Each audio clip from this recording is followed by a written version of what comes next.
Years and years ago, before I met my husband, some guy added me on Facebook. He seemed legit and offered to take me out. We went out on a few dates, seemed completely normal, and he said he had a daughter that was the same age as my son, and his ex wouldn't let him see her. A few dates, and he's acting weirder and weirder, saying odd things, inconsistencies in things he had said previously, and would evade questions about work. Then I got a message from someone on Facebook saying that he wasn't who he said he was, and to be very careful. I cut things off and got on with my life. I got some text messages, but ignored those, and all went quiet for a few months. Then I was at a bar with some friends for a night. He turns up and starts following me, and won't leave me alone. I grab my friend and hide in the toilet. God bless the women in there. They've got security for me, and they threw the guy out. I go home in a taxi and fall asleep, waking up to a bang on my door at 3 a.m. Checking my phone, I have hundreds of missed calls and texts from said guy. Apparently, he had kidnapped his daughter and was banging on my door for me to help him with this situation. I didn't answer the door and called the police.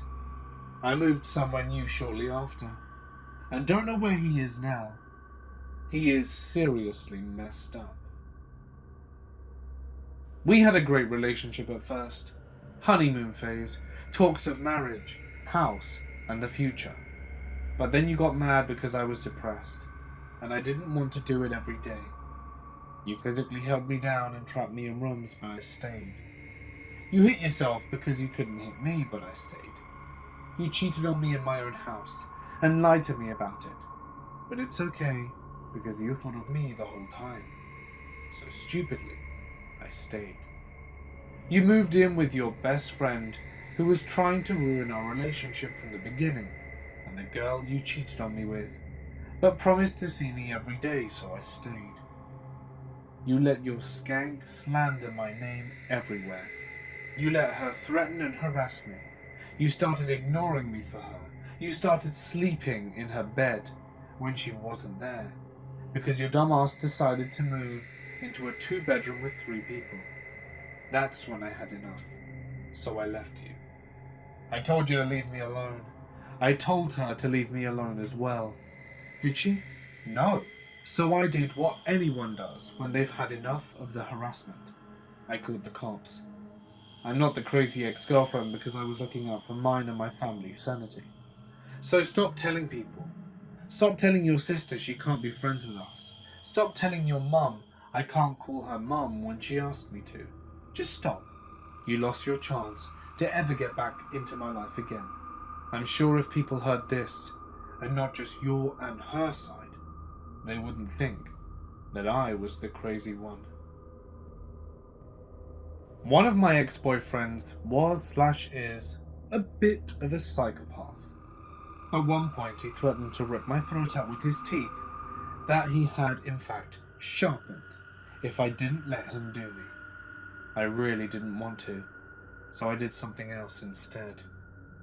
2 days later I found a text message saying he'd dumped me and that I should kill myself.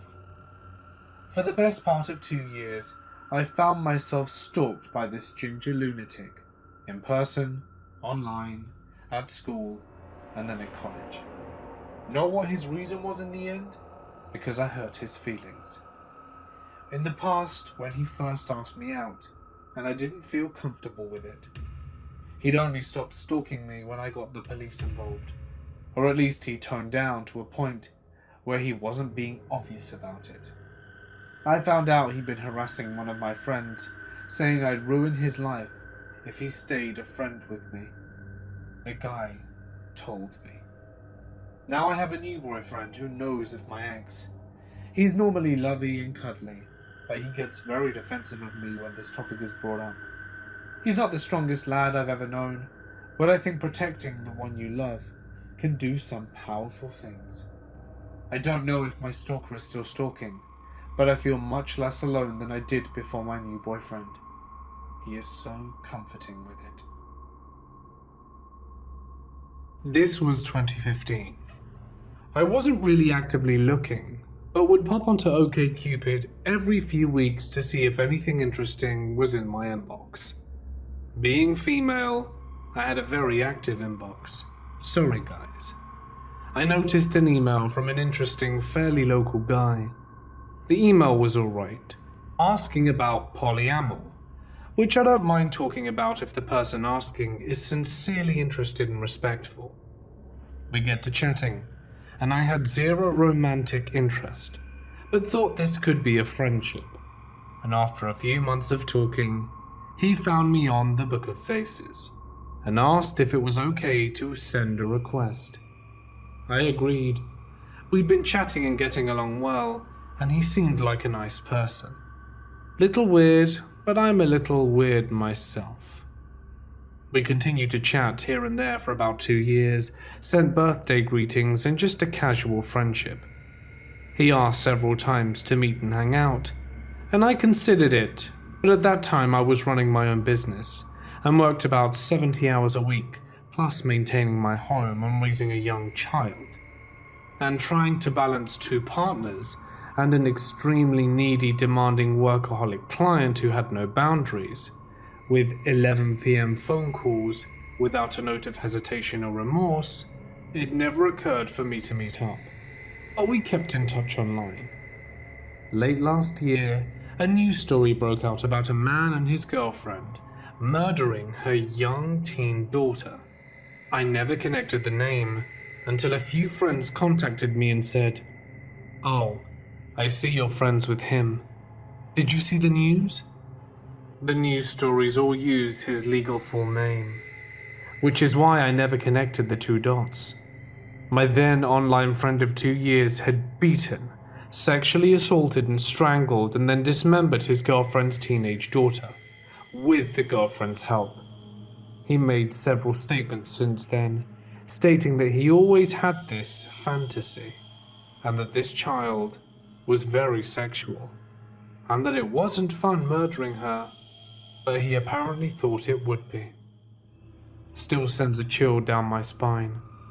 I dodged a bullet big time. Be safe out there. You never know who's on the other side of a keyboard or phone call. When I split up with my ex of 2 years, I decided that because we were friends before, we'd remain friends after. Big mistake. He changed my email recoveries to his email, so I couldn't change my password. He looked at my Google Chrome passwords and wrote them all down. Regularly checked my emails, Facebook messages and everything. After we split up, he was physically violent, so I told my mum to ban him from the house. He was still doing bits for her while I was at work, visiting often because we were friendly. When he asked me when he'd be able to see me again, I always told him soon, and put him off because of the nature of our breakup. The violence scared me to my core. I was a changed person. I felt trapped. Then, he didn't make it any worse when he climbed over my back garden fence and knocked on my window, and demanded to be let in. It got to the point that even after a few months after we'd split up, and after I'd not seen him in roughly 3 months, I'd arrange a date with a guy. The date was awful, but that's another story. My ex left multiple messages on my phone, and after the date had finished, he asked me where I was. I answered that I was in town, and he had apparently read my messages to this guy on the dating site I used, got his number, and called him multiple times after. He also messaged my mother, telling her that I was on a date with a stranger. I also remember he turned up at the train station, saw me meeting this guy, and then he left. He wanted to surprise me, apparently. When we were together, he also found out some things about my past, and when an old flame messaged me on Facebook, he and I got into an argument. He was staying over at the time, and stormed out of the room to shout in my mother's face that I was a filthy cheater. I'm so glad that's over now.